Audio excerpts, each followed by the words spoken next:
The following video contains spoilers for both House of the Dragon and the upcoming Knight of the Seven Kingdoms. This is your only warning. The books have been out for years.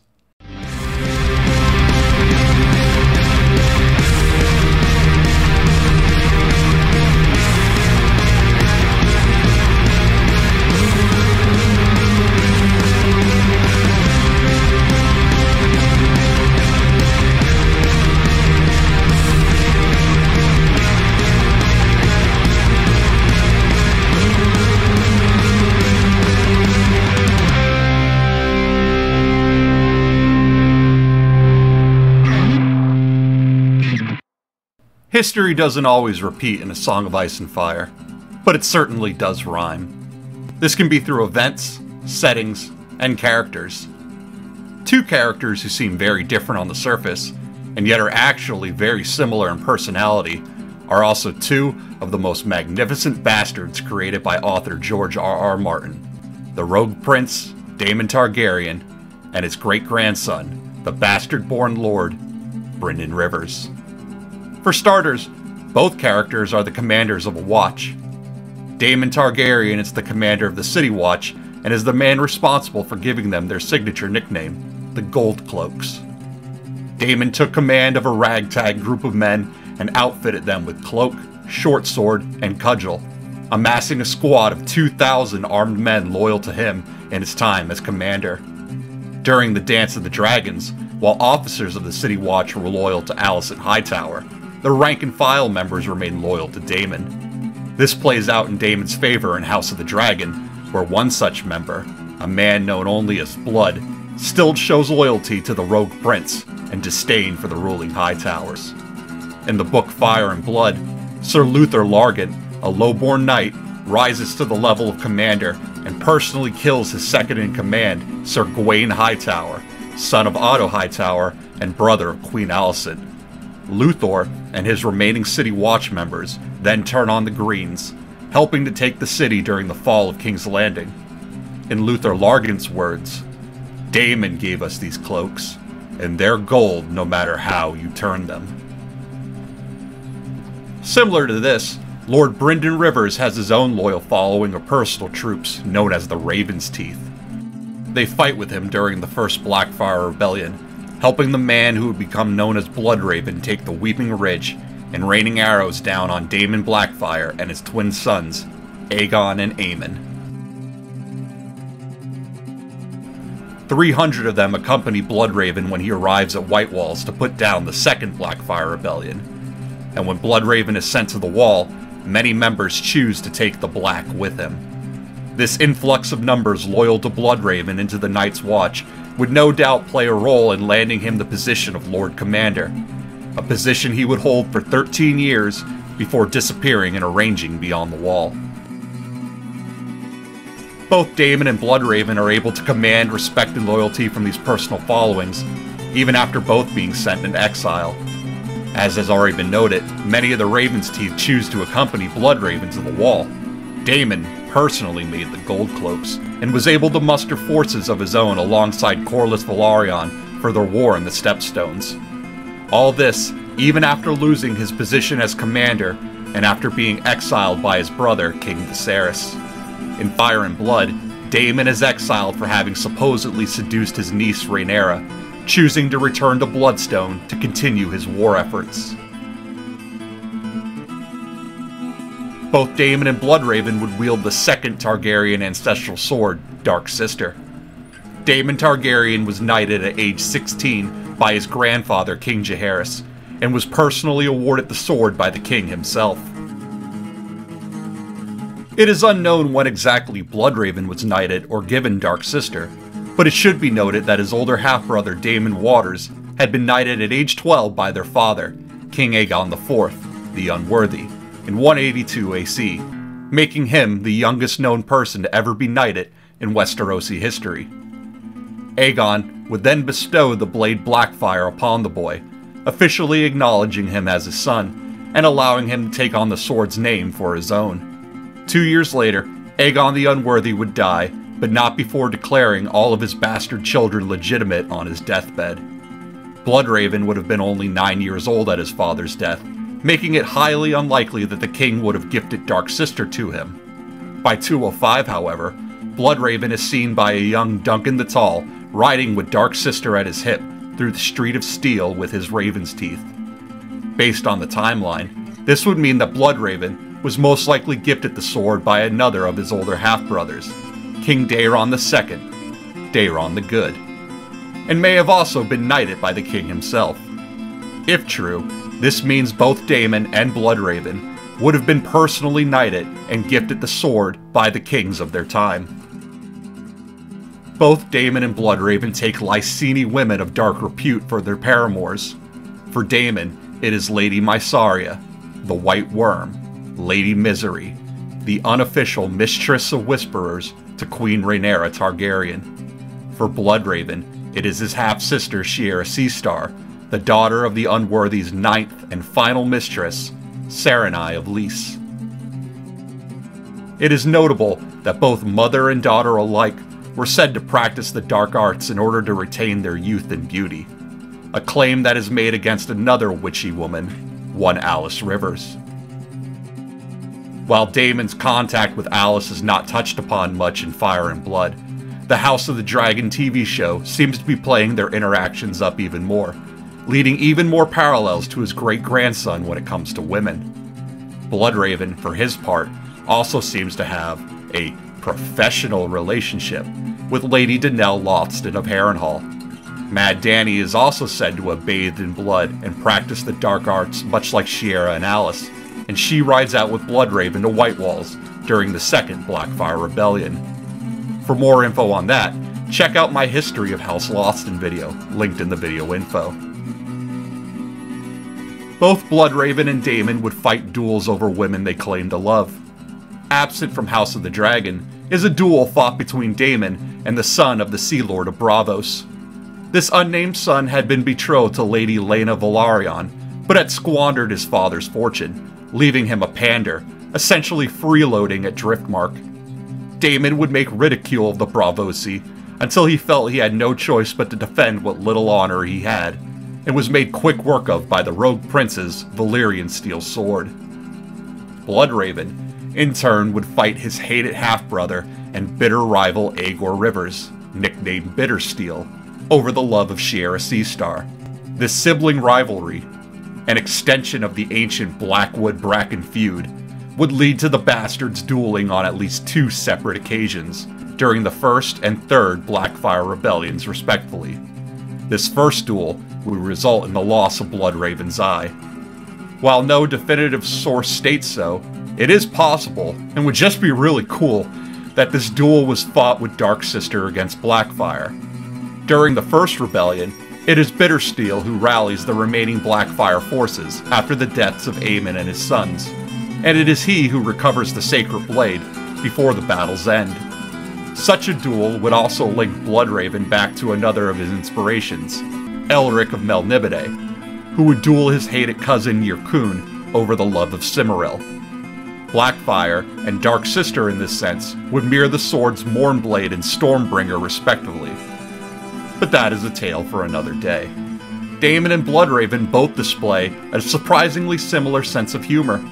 In House of the Dragon, Daemon mockingly refers to Criston Cole or Crispin, a name that is stuck within the fandom.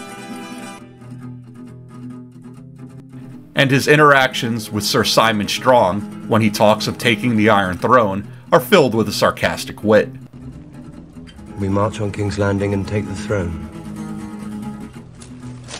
The throne?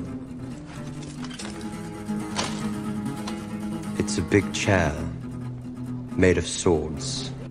In The Mystery Knight, under the disguise of Maynard Plum, Bloodraven makes numerous ribald jokes at the expense of attendees and the bride from House Frey. He refers to Lord Butterwell as Lord Butterbutt, and even after removing the disguise at the end of the tale, sarcastically quips that Sir Duncan will repay the loan Prince Aegon demands through money earned by jousting. Both Daemon and Bloodraven have ancestry from ancient First Men houses. Bloodraven through his mother Melissa Blackwood, and Daemon through his great-great-grandmother Alara Massey.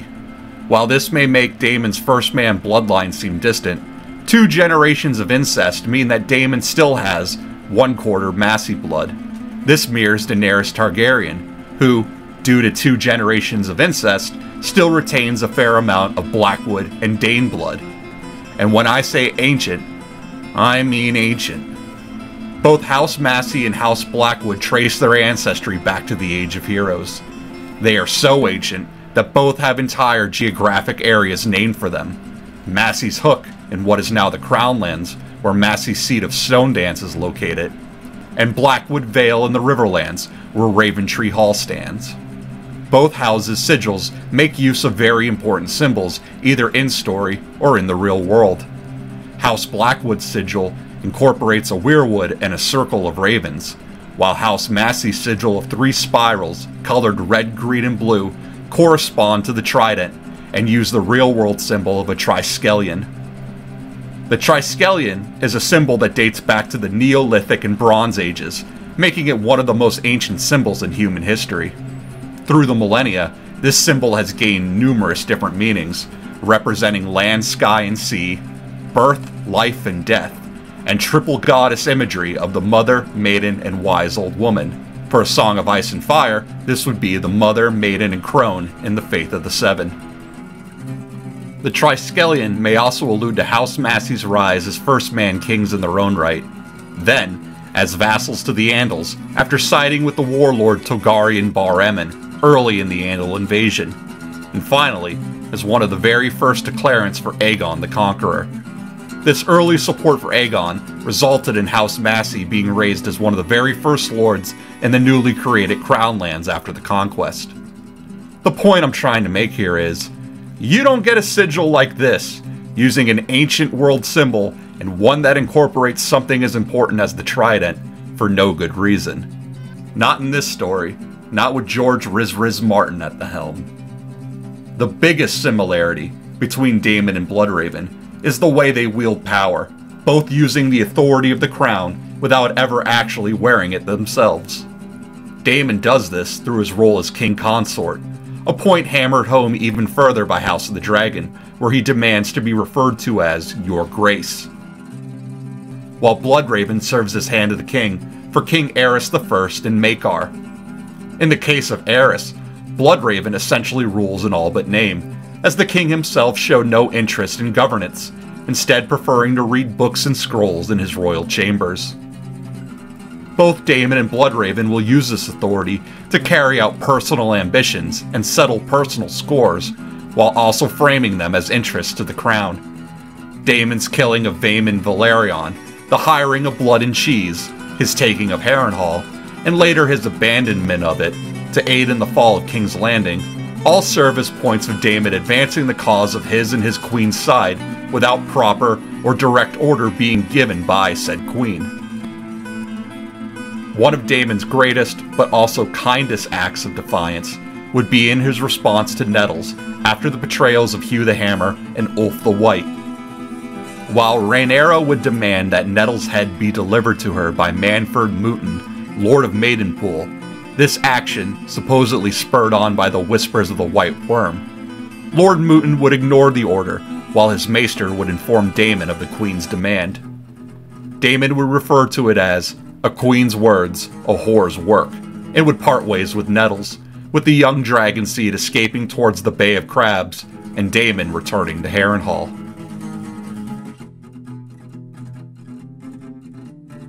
For Bloodraven, his actions as hand during the time of Aerys result in him looking across the narrow sea and prepping for the next Blackfire rebellion. He frames this as being in the best interests of the crown, but this notion fails to address Bloodraven's own personal skin in the game, chiefly his hatred of Bittersteel. The Blackfire rebellions in their own way also serve as an extension of the Blackwood-Bracken feud mentioned earlier, and according to Bloodraven's critics, have caused the Hand to ignore more pressing domestic problems at home. These include the drought that plagues the Seven Kingdoms during the events of the Sworn Sword, and the actions of Dagon Greyjoy, the Last Reaver, who comes to serve as a much bigger problem than what normally would have been thought.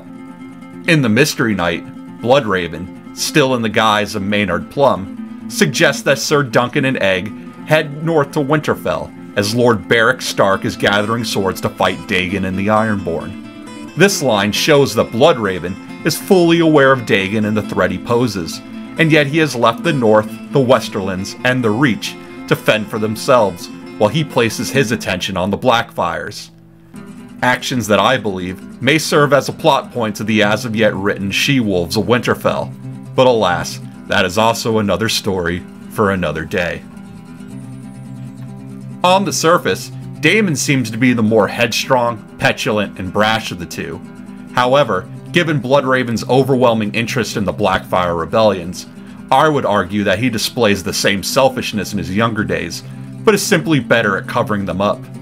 As a man wielding unrestrained power due to the lack of involvement by an absent king, Bloodraven serves as an example of what Daemon would be like with unchecked power.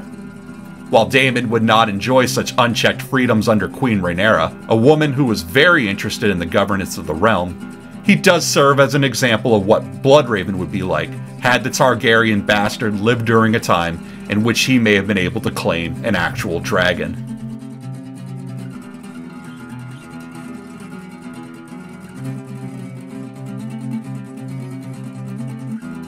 The act that would land Bloodraven at the Wall would be the murder of Aenys Blackfyre, an action done after granting the would-be Blackfyre claimant safe access, and then treacherously slaying him upon his arrival.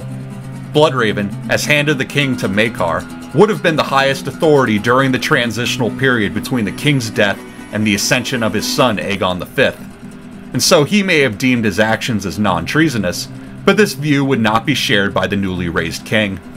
While Bloodraven would argue that he sacrificed his honor for the good of the realm, Aegon felt the need to punish him in order to prove that the word of the Iron Throne was not worthless.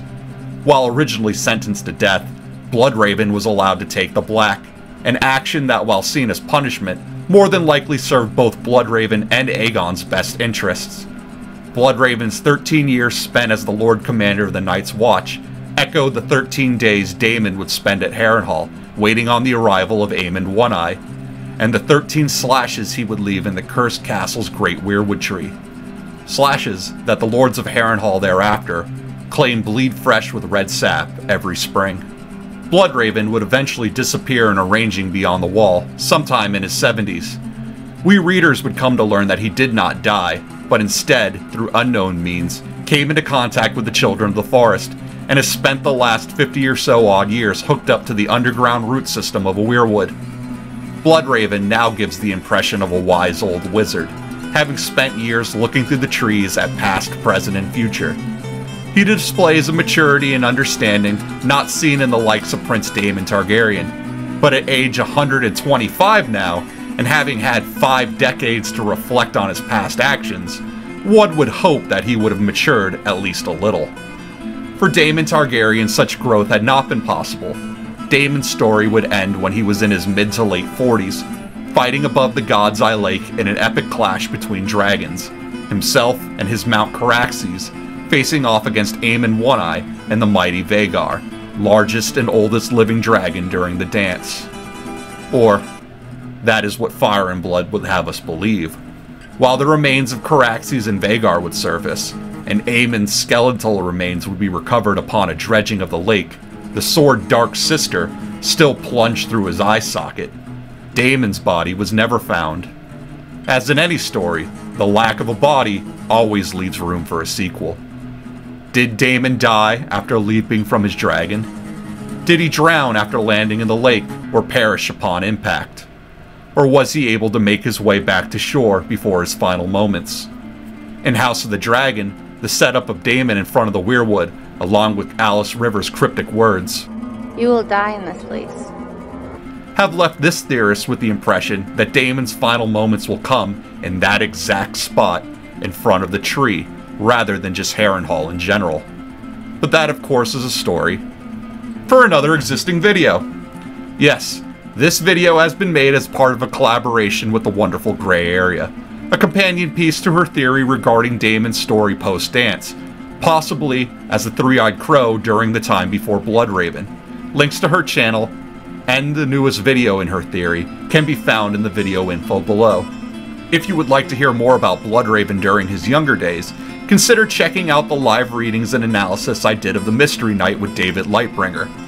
Links to his channel and part 1 of that series are also provided. You can catch me Sunday nights on the David Lightbringer YouTube channel following House of the Dragon for our live reactions and discussions. We typically go live between 10:15 and 10:30 Eastern Time, immediately following the episode. For more content like this, subscribe to the channel. Hit the notification bell so you never miss anything. Like and comment, all the things that make the YouTube algorithm happy. You can follow me on Twitter at The Grey Waste. I'll be back with more videos. Until then, support your local library.